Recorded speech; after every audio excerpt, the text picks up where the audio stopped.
जी इंसानी हक़नि जे आलमी ॾियार जे वल सां government girl degree college Sukkur में एक तकरीब मुनक़िद की है जंहिंमें नौजवान जेके शागिर्द आहिनि उन्हनि पारां सिंधी उर्दू इंग्लिश में तकरीरूं करे ऐं मुख़्तलिफ़ टेबलोज़ पेश करे इंसानी हक़नि बाबति जागरता पिण कई आहे। इन मौजूद जेके हिते तकरीब में मौजूद शागिर्दियाणियूं आहिनि या हितां जो जेको अमलो आहे उस्ताद आहिनि या ऑफिसर्स आहिनि उन्हनि सां ॻाल्हि ॿोल कंदा थी। छा पाकिस्तान में जेके शहरी आहिनि उन्हनि खे इंसानी हक़ मुयसर आहिनि? गुरू जिते था ईअं हालत किथे आहे, गुरू जिते था ईअं हालत किथे आहे, अमन आशिक जी अदालत किथे आहे, क्लासनि ते पहिरा किताबनि ते ताला, अञा बि चवीं थो जहालत किथे आहे। अॼु असीं इंसानी हक़नि जे बाबति आलमी ॾिहाड़ो मल्हाए रहिया आहियूं ऐं इंसानी हक़ सभु इंसान जेको आहे आज़ादु पैदा थिया आहिनि ऐं सभिनी इंसाननि खे बराबरि जा हक़ ॾिना वञनि। इहो असांजे मज़हब में बि आहे, इस्लाम जे लिहाज़ खां बि ऐं ओवरऑल जेको आहे असां इहो आइन भी आहे त सभिनि खे बराबर हक़ ॾिना वञनि। कॉलेज में हमारे इंसानी हुकूक का आलमी दिन मना रहे हैं जिस पे हमें बताया जा रहा है कि इंसान के बुनियादी हुकूक होते क्या हैं। बराबरी, इंसान को उसके हुकूक दिलाना, किसी को कमतर ना समझना, ये एक बहुत अच्छी चीज़ है जो आज हम अपने कॉलेज में कर रहे हैं।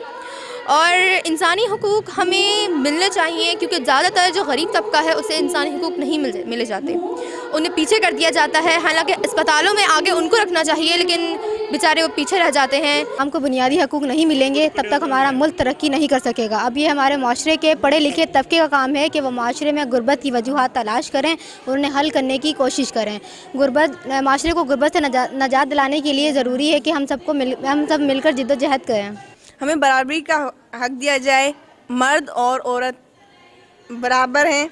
और कुछ लोग ऐसे समझते हैं कि औरत कुछ नहीं कर सकती, औरत को पीछे रहना चाहिए, पर औरत सब कुछ कर सकती है। मर्द औरत में कोई डिफरेंस नहीं रखा जाए। हम लोग अपने कॉलेज में वुमेंस डे मनाया जा रहा है, बहुत भरपूर जोश और जज्बे से मनाया जा रहा है। और ये वुमेंस डे इसलिए मनाया जा रहा है कि हर किसी को बराबर उनके हकूक़ दिए जाएँ।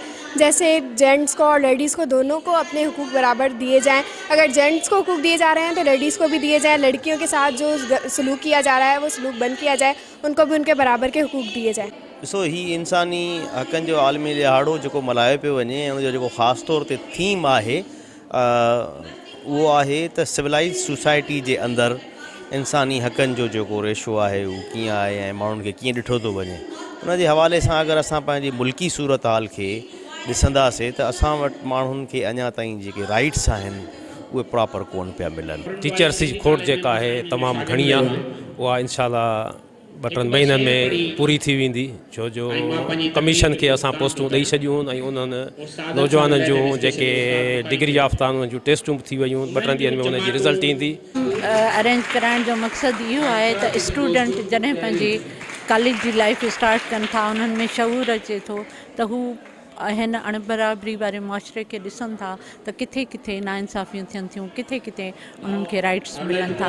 उन सां गॾु शहरी आहिनि गॾु उन्हनि जे हक़नि जो ख़्यालु रखे, मुस्तहिक़ जेके माण्हू आहिनि उन्हनि जे हक़नि जो ख़्यालु रखे, पंहिंजे उस्तादनि जे हक़नि, वालिदैन जे हक़नि जो ख़्यालु रखे त जीअं हिकु बहितरीनु जेको मुआशिरो आहे उनजो क़याम थी सघे। इंसानी हक़नि जे हवाले सां मुनक़िद तकरीब में शागिर्द आहिनि थोरी हितां जी इंतिज़ामिया जो तव्हां ॻाल्हि ॿुधी जिन जो चवणु आहे त इंसानी हया न आहिनि, तंहिं करे शहरनि खे समूरा जेके बुनियादी आइनी हक़ आहिनि उहे फ़राहम कया वञनि त जीअं शहरी पंहिंजा बुनियादी हक़ हासिल करे पुरअमन ऐं इज़त वारी ज़िंदगी गुज़ारे सघे। Cameraman Sajjad Sanjana Nagar, Farooq Soomro, Time News, Sukkur.